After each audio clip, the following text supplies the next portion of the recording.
Hello everyone. This is episode 2 in my Common Base Amplifier miniseries.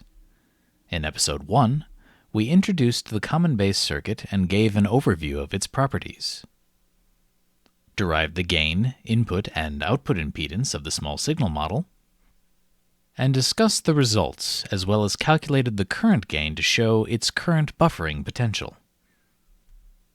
Today, in part 2, we will be introducing and discussing the Miller effect and the Miller theorem. And then we will introduce the Cascode amplifier and discuss how it mitigates the Miller effect of some circuits by utilizing a common base amplifier. The Miller effect is an undesirable high-frequency effect that plagues the common emitter amplifier circuit as well as other high-gain amplifier circuits that have a parasitic capacitive feedback path, meaning a significant capacitance that cannot be removed that exists between the output node and the input node. We will need to discuss the high-frequency effects of bipolar transistors a little bit in this video in order to really have this video be useful.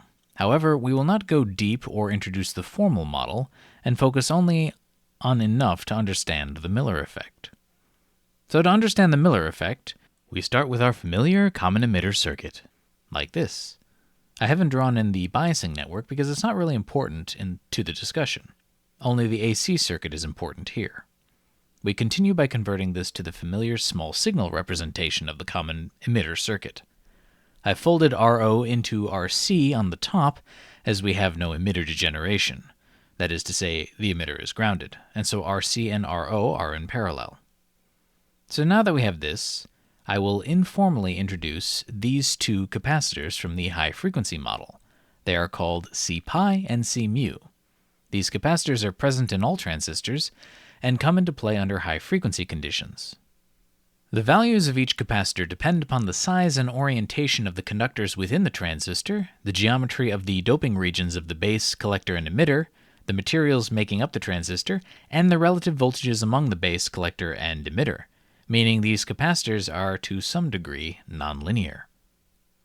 So these capacitors are complicated to define accurately, though in many cases you can get some approximate values, and so long as the small signals remain small, you can assume the capacitances are constant at your biasing point and assume they're conservatively large in your analysis to make it more likely that your circuit will have enough bandwidth for your application, because when designing an amplifier we usually do not require a specific bandwidth, but rather a bandwidth above a certain amount, and thus assuming a conservatively large amount of capacitance for a given capacitor can sidestep the linearity problem, at least for the assessment of bandwidth. The capacitor C-pi goes from the base to the emitter, and C-mu goes from the base to the collector. And if you think that C-mu looks like it makes the circuit a whole lot more complicated to analyze, you would be right. Fortunately, we can use a method related to the Miller effect called the Miller theorem to make some simplifications to help make dealing with C-mu easier. Okay, before we move on to the Miller theorem, let us describe the Miller effect intuitively. So first, the Miller effect is centered around this C-mu capacitance between the base and collector, and is in general an effect that occurs between the input node and the output node of an inverting amplifier circuit. So let's think about how this capacitor affects the circuit over frequency. So right now we're ignoring C-pi's effect on the circuit and just focusing on the effect of C-mu. Now one side of the C-mu capacitor is V-out, and V-out is obviously a changing voltage as it is an amplified up version of V-in. But for the moment let's pretend that the other side of the C-mu capacitor is grounded, and we'll look at how this affects the circuit first. Let's label this node on the base as the voltage VB. Note also that since the emitter is grounded in this circuit, that VB is also equal to VBE. Next, let's separate out these two halves of the circuit to see things a bit more clearly. So right after Vin, we essentially have a resistive divider. We could redraw the Vin, Rs, and Rpi into a Thevenin equivalent circuit, producing a single resistance and a voltage source with a fixed attenuation of Vin. However, this is an unnecessary complication and doesn't really add much to the explanation at this point. So while the Miller effect will still be present even if Rpi is not significantly larger than Rs, let's just assume that the parameters of the circuit are such that Rpi is significantly larger than Rs. This allows us to get rid of Rpi, which simplifies the circuit. Now we see a simple RC divider circuit on the input, with the collector current and thus the output voltage being directly proportional to the output of that RC divider, VB. We can think of the capacitor C mu as just like another resistor, except with the complex impedance of the capacitive reactance instead of resistance. This capacitor impedance combines with RS to create an RC circuit that is basically a low-pass filter. So at lower frequencies, the impedance of the capacitor is higher, and thus the input voltage is attenuated less by that resistor-capacitor divider, and at higher frequencies, the impedance of that capacitor is lower, and thus the input voltage is attenuated more by that resistor-capacitor divider. To summarize, increasing frequency effectively reduces the VB voltage through attenuation of the input voltage, and thus reduces Vout, which means that C mu has the effect of decreasing the gain of this circuit at higher frequencies. In other words, it reduces the overall bandwidth of the amplifier circuit. Not surprising, because that's what low-pass filters do. While not a formal definition, the impedance of this capacitor can be thought of approximately as the ratio of change in voltage across it, which is just change in VB, over the change in current through it, which is this current I mu, at a given sine wave frequency. Rearranging this to get delta I on the left, we see that impedance determines how sensitive the capacitor's current is to voltage. Lower impedance makes it more sensitive to changes in voltage, higher impedance makes it less sensitive to changes in voltage. And the more sensitive delta I is to delta V, the lower the impedance, and thus the greater the attenuation of V in. So lower impedance means more attenuated V in, and thus lower V out. The impedance of the C mu capacitor can only be lowered by increasing the capacitance value or increasing the frequency of V in. To make it extra clear, as we'll revisit this later, the attenuation factor of this RC circuit at a given frequency and RS value can only be increased by increasing the C mu's capacitance value. This is all with one side of the C mu capacitor grounded. Now that we've looked at the grounded case, we need to see how this changes when we connect C mu to the output voltage. So let's reconnect C mu to Vout in our diagram. Now clearly at frequencies high enough, the impedance of C mu will have a significant effect on gain, and the whole circuit becomes hard to solve. That's the whole reason we're looking at this. However, for the purposes of understanding that effect intuitively, we have to think about this circuit assuming that C mu has only a small effect on it. Essentially, we choose frequencies low enough that C mu has a small effect so that the gain of the circuit isn't really affected by C mu, and we can assume it's close to the gain determined by the low-frequency small signal model that does not contain C pi or C mu, and that gain is mostly unaffected by changing frequencies within the set of frequencies we've chosen. Now, instead of a static voltage on the other side of C mu, the voltage is Vout. Vout, as we recall, is a voltage of opposite polarity to the input voltage and is amplified up, so it's a voltage that is much larger than Vin and of opposite polarity. So the voltage on the left side of C mu is approximately equal to Vin, and the voltage on the other side of C mu is a value much greater in magnitude, but opposite in polarity to Vin.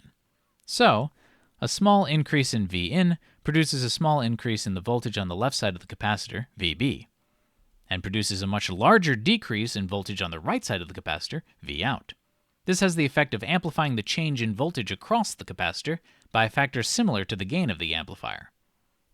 So thinking back to the capacitor's input current sensitivity to input voltage, we see that in the grounded configuration, the change in current was just equal to the change in Vb over the impedance. But for this configuration with C mu connected to Vout, the change in current is approximately equal to the change in Vb times the gain over the impedance.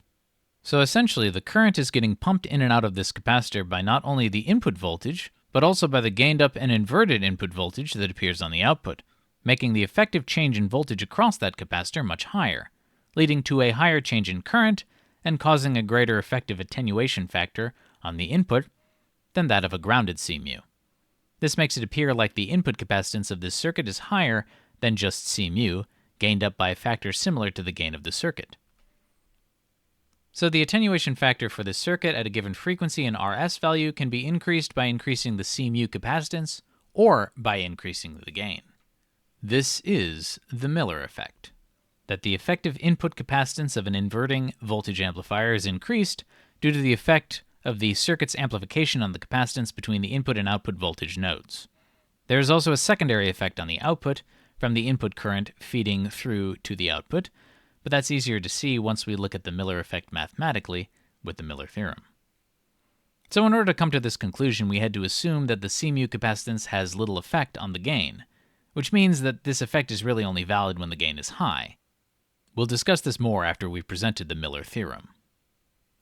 So that's an intuitive look at the Miller effect. Now let's derive the Miller theorem, which is a more mathematical way of looking at the Miller effect, and a method of making it easier to estimate the bandwidth that the gain starts to decrease due to the Miller effect. So let's return to the small signal schematic with C-pi and C-mu. So let's recall that for most reasonable common emitter circuits with reasonably large beta values and relatively low source resistances, the source resistance Rs is much lower than R-pi. So let's say that R-pi is large and we can mostly ignore it for now. The Miller theorem will work even for small R-pi, but you just have to calculate the equivalent attenuation of the divider made between Rs and R-pi, and the Thevenin equivalent resistance of that divider, which is an unnecessary complication for introducing this concept. So for now, we're just going to assume it's large and that we can ignore it. So I can remove it from our schematic. Now if we neglect C-mu for the moment, you can see that Rs and C-pi make an RC circuit which acts as a low-pass filter, putting a pole at f equals 1 over 2 pi Rs C-pi. This pole limits the frequency response of the amplifier, so Rs must be made low to ensure this doesn't reduce the frequency response too much. Now in order to add in the effect of C-mu, we want something similarly simple because circuit analysis like this is hard, and if you have too many components in your model, the resulting equations without simplification tend not to be particularly illuminating. So let's think about how the output voltage relates to the input voltage. We recall from previous videos that the common emitter has a gain of negative GM-RC, or in our case, we have RC in parallel with RO, so it's negative GM times the parallel combination of RC and RO. Also note that instead of using Vin, I'm using VB, which is more accurate since it means we effectively have no RS when looking at the gain from VB to Vout. I've chosen VB because it's one of the voltages on C-mu. We're going to define a new variable, k, as equal to negative 1 times the gain. So in this case, k is just positive GM times RC parallel RO. So it follows that Vout equals negative k times VB. Now we look back at C-mu, or make it ungrayed out. On one side of C-mu we have VB, and on the other side, negative k times VB.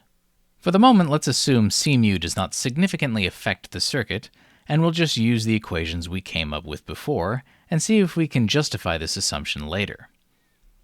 So we can think of the voltage drop across the capacitor as Vmu, which is equal to VB minus Vout.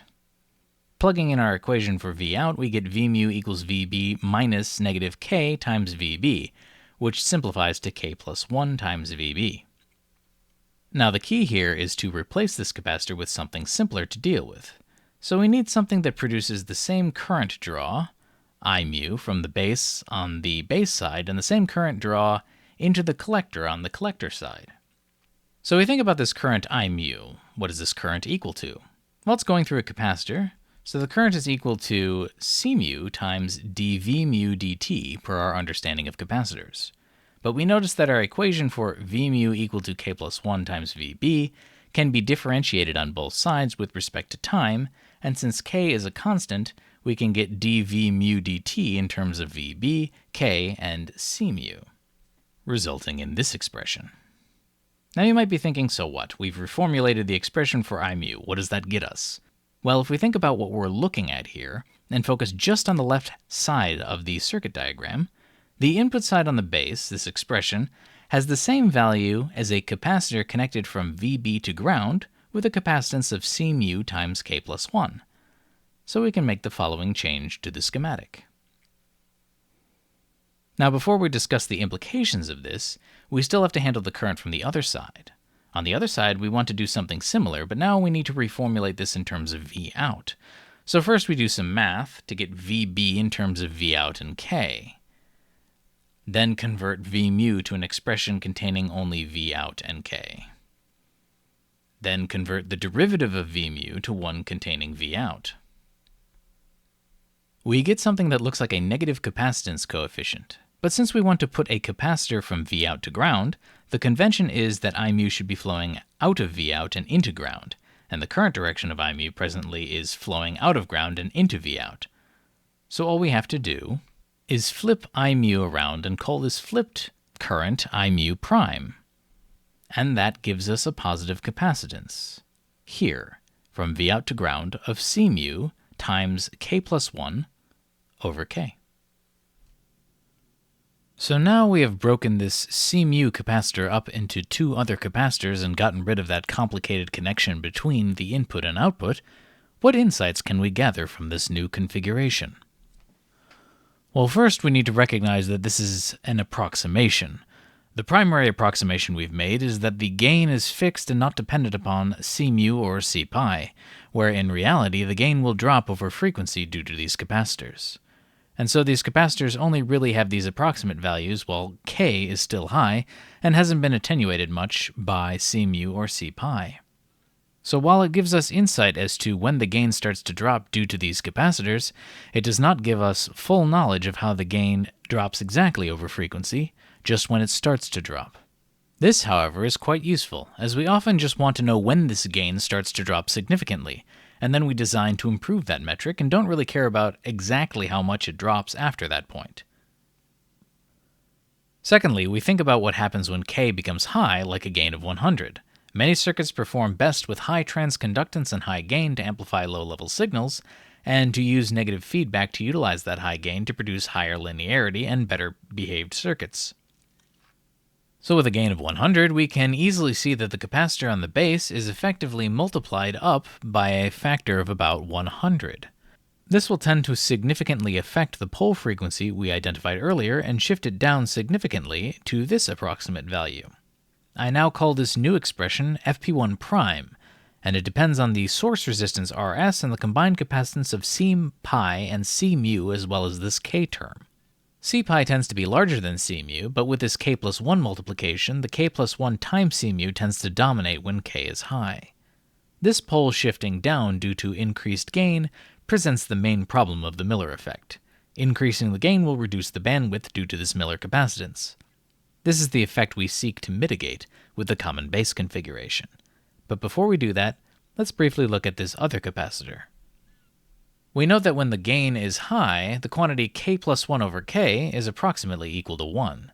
We can see that because this capacitor is in parallel with the RC parallel RO term, and that the gain is directly proportional to that impedance, that this will result in a pole, as the capacitor effectively reduces the impedance across the V out to ground node.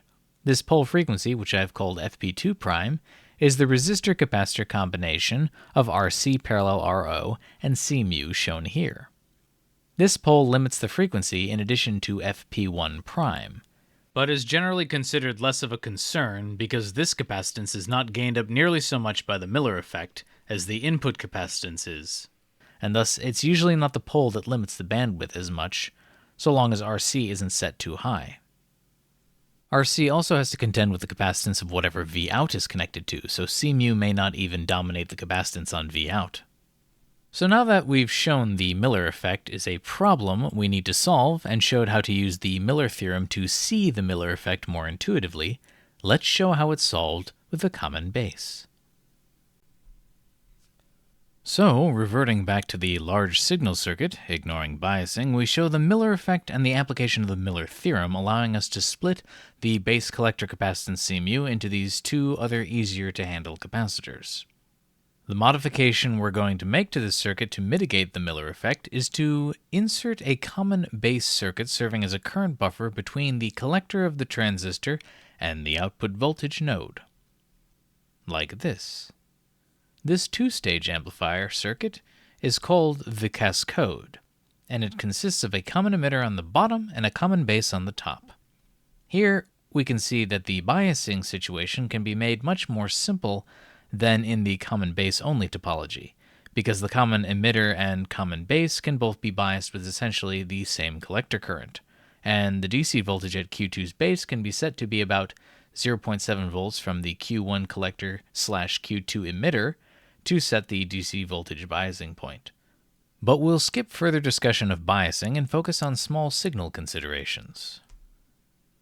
Drawing in the two parasitic capacitors for both transistors, we have C pi and C mu for both Q1 and Q2.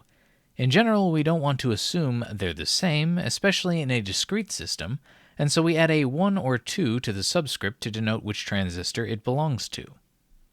Now at this point it's worth pondering something that I have rarely seen discussed. What about the capacitance between collector and emitter? Do these CCE capacitors exist? To answer this, let's take a look at the approximate doping profile of an NPN BJT. Here I show a side view cross-section of an NPN transistor as it is implemented in silicon. The collector is N-type and may be isolated from the substrate with oxide or P-type material, or the collector may be the substrate. We have a thin P-type base region and another region on the other side that serves as the N-type emitter region. The sizes and thicknesses of each region are not to scale. This shows that the emitter and collector are essentially completely separated and shielded by the base. And thus the capacitance between them is dominated by the C pi and C mu capacitances of the PN junctions between the base emitter and base collector junctions. There will be a little capacitance left over due to incomplete shielding by the base, as it does not have zero resistance, as well as capacitance between the emitter and collector leads, but for the most part there's very little capacitance between the collector and emitter. This leftover capacitance is worse for MOSFETs that have their bulk lead shorter to their source lead, like a power MOSFET, but as we are discussing BJTs right now, this CCE capacitance is pretty low, and therefore can generally be neglected.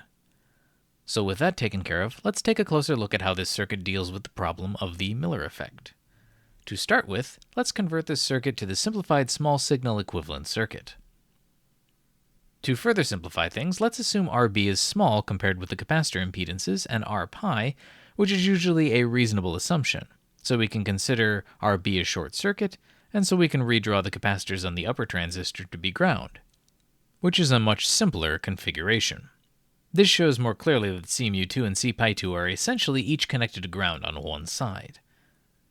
Now, to see the effect of CMU1 on this new circuit, we need to know the gain from Vin to V1, or in other words, the gain of the common emitter portion of this circuit.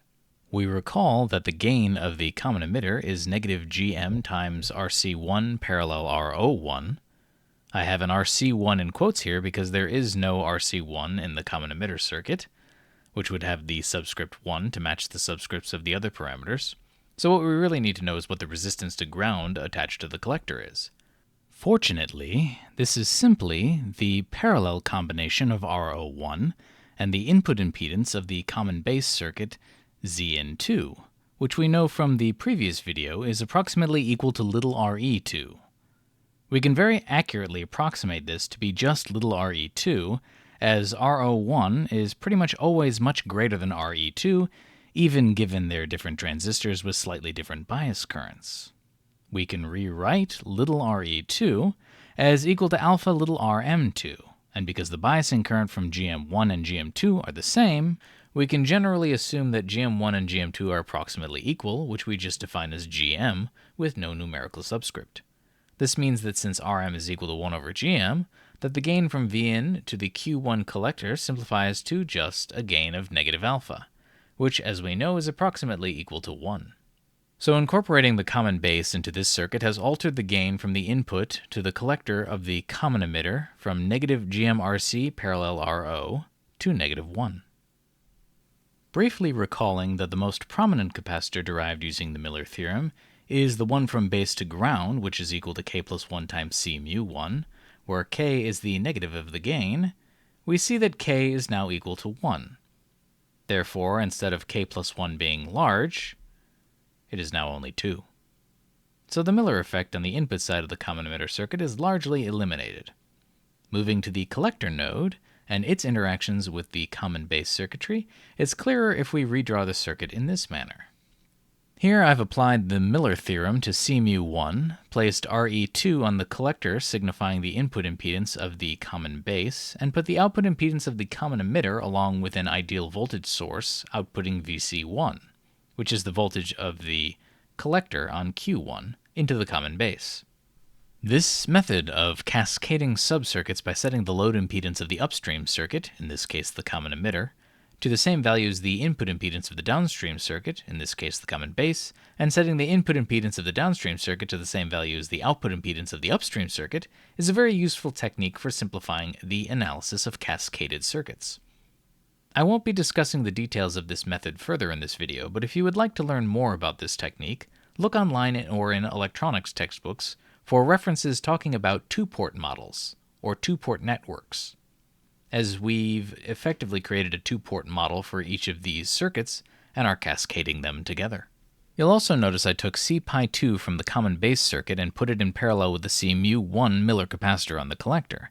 This is because they are in parallel in the circuit, with our assumption of RB being small, and thus it makes sense to lump them together.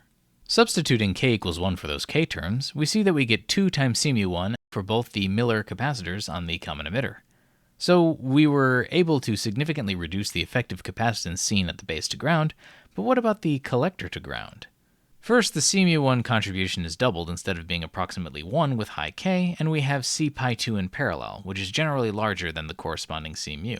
However, the pole generated by this capacitance is based on a resistor-capacitor time constant, and the resistance of note is little re2. Little re2 is very small. At 100 microamps of collector current, which is pretty small collector current, the value of Re is only about 260 ohms. So long as the RC that the common base is replacing is much higher than Re2, then this pole will have increased in frequency, even though the relevant capacitance has more than doubled in value. Finally, the last capacitance is C-mu2 on the common base's collector. If we assume identical transistors with the same RC value as with the common emitter we're comparing the circuit to, then this capacitor produces the same situation as with the Miller effect on the common emitter alone, an RC time constant of C-mu2 times RC. And so when comparing the common emitter with the cascode, we see that the Miller effect is greatly reduced. The input capacitance drops from gain times C-mu to 2 times C-mu, and the output capacitance remains the same, resulting in a much greater bandwidth, all other things equal. There is at least one more pole generated in the system due to the capacitance in parallel with Re2, but we've shown that pole is higher frequency, and we were only concerned with increasing the overall bandwidth by pushing out the lowest pole. The two main downsides of a cascode amplifier are that it increases the number of parts / number of transistors, and that it requires a larger supply voltage to accommodate the voltage drops across both transistors. The second downside can be mitigated somewhat with the use of a PNP common base, resulting in what is commonly called a folded cascode, but discussion of that circuit is beyond the scope of this video. That concludes this video. In the last video of this mini-series, we will do a lab demonstration of the cascode as a way of showing the common base amplifier in action. Thank you for watching the video. If you enjoyed it, please like, share, and subscribe. If you have any comments or questions, leave a comment. See you next time.